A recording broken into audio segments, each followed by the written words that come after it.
talent challenges. What are some of the innovative ways in which companies are overcoming these talent challenges? Well, a lot of it is by bringing the people together and getting them to share their ideas and experimenting with using different ideas. The idea of putting people together in a room and in a structure, and those people come from different places. So you have to function, you have to learn how to interpret your colleagues' ideas. Because the way I might express an idea if I'm from the United States is often different than the way I would express it if I was from China, and different from the way I would express it if I was from Singapore. So by putting all of these people together in a common environment, you learn or you fail to communicate with each other.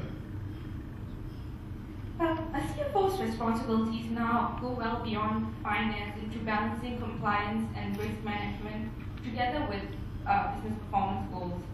Finance departments are also compelled to transform from efficient managers of transactions into business visionaries. Here are these questions for you. As CFO, what are some key characteristics that you look out for when you hire finance staff? Can you all hear me? Maybe just a quick introduction to the company, because a lot of people, every time I appear, they look at me like, the AM Group is actually a German European engineering group, turnover of 4.4 billion euros, with about 24,000 employees worldwide. So the people we serve are actually the people who make things for you. You know, the Nestle's, the Wilmars, the Kemperfelds, the Singapore PUB for the wastewater treatment plants, the MERS lines, and things like that. So it's not often quite visible. So that's just a brief intro to the company. To answer your question, I think it is very true. We went through two very big crises, I would say, in Asia. One was the 1997 crisis, where I think Asia was the worst hit, the rest of the world wasn't, and a lot of us got totally burned. A lot of Asian companies, got totally burned from it.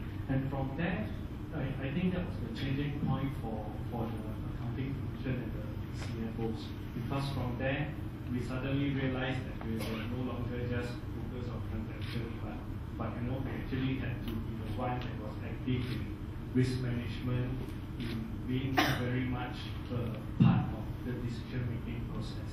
And it also transformed in a way the view that the rest of management had for us, lucky for the 1997 crisis.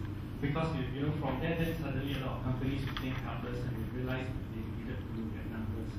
So fast forward to 2008, what happened? Because of the lessons from 1997, if you look at the 2008 crisis, it hit very hard the US, it hit very hard Europe, it hit Asia, but Asia somehow, especially Southeast Asia, having learned from the crisis, had already very prudent banking practices, and because of that, we managed to come out of it, I think, with a bit more clothes on than the rest of the world, unless you invest in the rest of the world. And so now, how does this translate to the accounting function, the role of CFOs, and how we keep talent? I think one of the critical things we have to do is to create a culture within our accounting departments to be not transaction-centric, but to be risk-centric, to be business-centric. And this is a very, very tough challenge. If you know, a lot of you were people reporting to you, and the tendency is to complete the transaction, go on to the next month, complete the transaction, and when you try to persuade them, to look beyond the transaction to the risk and the business that leads to the transaction, you find that they're just so busy. They're just so busy that they're not interested to look at the bigger picture. And this is a challenge. How do you lighten the load, either through technology or other means, to allow them to look at the business